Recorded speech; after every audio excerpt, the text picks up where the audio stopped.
Halo saudara-saudara sekalian, jumpa lagi bersama dengan saya. Saat ini saya sedang dalam perjalanan menuju ke arah gereja dan kampus ya.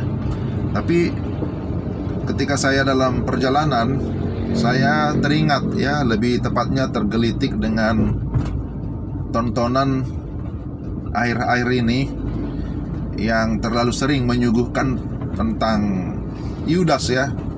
Saya sempat mengikuti juga beberapa bagian sebuah perdebatan ya yang berbicara tentang, bertopik tentang Yudas masuk surga atau tidak gitu ya. Ada satu kalau disebut YouTuber ya atau pemilik akun menyatakan bahwa Yudas itu masuk surga. Yudas itu masuk surga, sehingga dia berani mau mendebat para pendeta, para teolog dari berbagai kalangan. Bahkan dia juga berkata bahwa para teolog itu sebenarnya sudah runtuh pemahamannya. Ya, diplesetkan ya. Teolog itu, wah itu sudah menjadi teologi dan seterusnya. Ya, sebenarnya awalnya saya tidak tertarik ya. Tapi saya melihat ini juga sesuatu yang mengganggu juga. Kenapa mengganggu? Karena channel sang debaters ini memiliki ribuan atau mungkin juga puluhan ribu pengikut atau juga viewers, penonton dari berbagai kalangan, bisa saja di seluruh Indonesia.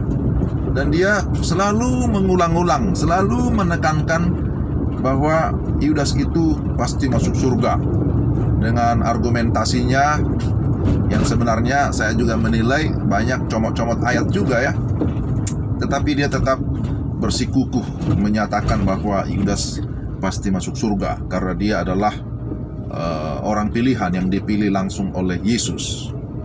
Nah, banyak para pendeta atau kalau bisa dikatakan para apologetik ya, para apologet ya, yang juga berusaha untuk memberikan penjelasan. Ada yang mendebat, ada yang berkata interview karena tidak melihat ada pemahaman tentang debat akademik dan macam-macam. Nah, saudara, saya tidak mau membahas hal itu lebih mendetail. Ya, walaupun pemahaman saya terlepas daripada bicara kedaulatan Allah, ya memang kedaulatan Allah juga kan sudah dinyatakan juga sebenarnya di dalam Alkitab sebagai penyataannya untuk kita pelajari, bahwa orang yang masuk surga, yang selamat adalah orang yang sungguh-sungguh percaya dan menerima Dia, menerima Kristus secara pribadi, dan itu ditunjukkan dengan buah pertobatan, buah pelayanan di dalam kehidupannya tiap-tiap hari.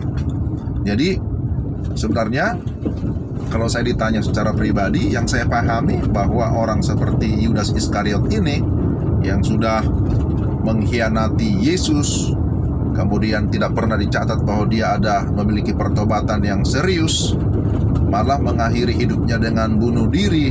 Ya, bagi saya orang seperti ini pasti tidak masuk surga. Pasti tidak masuk surga. Jadi, tapi poinnya bagi saya bukan hanya itu, tapi bicara tentang Yudas masuk surga yang terus diulang-ulang, mungkin sudah berbulan-bulan, dan itu menjadi konsumsi publik ya. Banyak yang tidak teolog, artinya dalam pengertian tidak menempuh sekolah tinggi teologi. Banyak orang awam yang tidak memiliki pemahaman yang luas. Kalau terus diulang-ulang, ya maka hal ini juga bisa dianggap menjadi satu kebenaran ya. Jadi saya menghimbau saudara yang mendengarkan siaran YouTube seperti itu, ya harus juga memfilter ya. Jangan hanya menerima saja. Saya harap para pendengar adalah pendengar yang juga teliti, yang hati-hati, pendengar yang juga terus meminta pimpinan Roh Kudus, hikmat dari Roh Kudus, sehingga tidak hanya menerima pengajaran ya karena diulang-ulang seolah-olah dia bisa meruntuhkan pendapat orang lain dan dia merasa itu kebenaran. Wah, itu kita harus hati-hati.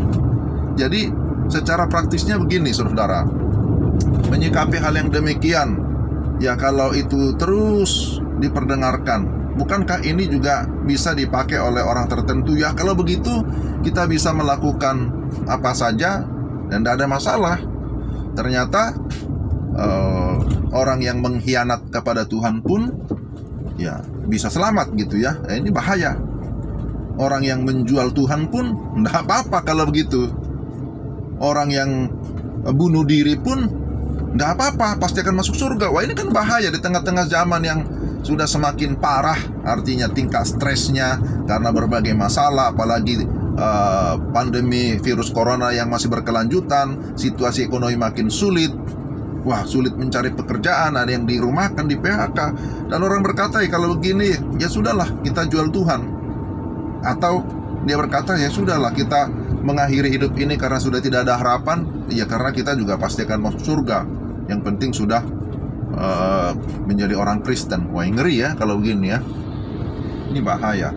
Ada persoalan di tengah-tengah keluarga misalnya karena tidak sepaham, atau karena ada perbedaan pendapat, ada konflik, ada berbagai situasi yang mungkin tidak menyenangkan. Lalu dia bisa berpikir, wah kalau begini ya untuk apa hidup? Ya lebih baik saya mati saja, mengakhiri hidup karena ada acuan Yudas pun masuk surga. Wah, ini bahaya ya. Kalau kita menerima pemahaman Yudas masuk surga, bukankah ini juga menjadi satu presiden yang buruk sebenarnya ya, pengajaran yang menyesatkan, dan orang-orang yang tidak paham secara menyeluruh kitab suci, dia bisa membenarkan diri. Ya enggak apa-apa kita melakukan pemborosan, menipu, karena Yudas juga pemegang kas dan dia bisa memboroskan uang, menipu, mengambil uang kas. Nggak apa-apa rupanya ya, aman. Setelah itu dia menjual Yesus, setelah itu dia bunuh diri, tetap masuk surga. Wah, ini bahaya. Nanti orang-orang berkata, nggak apa-apa, semuanya menjadi relatif. Karena itu saudara, acuan kita, patokan kita tetap ya, bahwa siapa yang percaya dan menerima Kristus ya, Yohanes pasal 1 ayat 12. Siapa yang percaya dan menerima Kristus Yesus, ya dia akan diberikan kuasa menjadi anak Allah, yang menjadi anak-anak Allah. Yohanes 3:16 juga jelas ya. Ya, karena begitu besar kasih Allah akan dunia ini, sehingga dia mengaruniakan anaknya yang tunggal, supaya setiap orang yang percaya kepadanya tidak binasa. Jadi ada di sana kata percaya, tidak binasa, melainkan beroleh hidup yang kekal. Tapi orang yang sudah percaya kepada Kristus pun harus menunjukkan ketaatannya kepada kehendak Tuhan. Harus menunjukkan bahwa dia memiliki ketaatan, kesetiaan sampai akhir.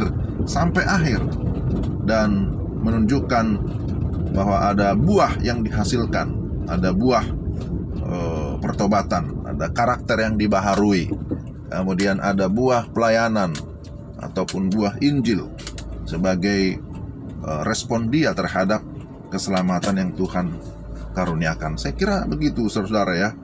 Sehingga dengan demikian tidak ada alasan untuk membenarkan tindakan seperti Yudas dan kita berasumsi atau berkesimpulan, oh dia tidak apa-apa, tetap masuk surga. Jadi hal lain lagi yang ingin saya pastikan, yang ingin saya sampaikan ya, bahwa janganlah kita larut dalam pembahasan yang seperti ini ya, tapi kita kembali kepada apa yang terpenting ya. Bukan itu tidak penting, penting juga membahas tentang pokok-pokok teologi, tapi ada yang terpenting yang Tuhan berikan kepada kita, yaitu apa? Kita harus mengerjakan bagian kita, mengerjakan keselamatan yang Tuhan sudah karuniakan. Bukan maksudnya kita mencari keselamatan, tapi respon kita terhadap keselamatan yang Tuhan berikan adalah kita harus melayani. Tugas kita adalah memberitakan firman. Tugas kita adalah memberitakan Injil. Baik kita sebagai pendeta, sebagai penginjil, sebagai guru, sebagai apapun profesi kita, sebagai anak-anak Tuhan, sebagai orang sudah percaya kepada Tuhan, jangan kita meninggalkan prioritas. tugas utama kita adalah memberitakan firman, memberitakan Injil kerajaan Allah. Itu fokus kita. Jadi jangan terlalu banyak fokus kepada perdebatan-perdebatan yang tidak esensial, yang akhirnya malah menimbulkan banyak pertanyaan dan bisa menimbulkan keraguan, bahkan kesesatan di tengah-tengah kehidupan banyak orang. Karena banyak orang yang mendengar, responnya juga beda-beda ya. Jadi sekali lagi kita kembali kepada tujuan utama, untuk apa kita diselamatkan, untuk apa kita diperbarui oleh Tuhan, dibenarkan oleh Tuhan, supaya kita menjadi alatnya Dia ya, untuk memberitakan kebenaran. Saya kira begitu ya. Sampai jumpa di lain kesempatan. Saya sudah sampai juga di kampus. Tuhan berkati.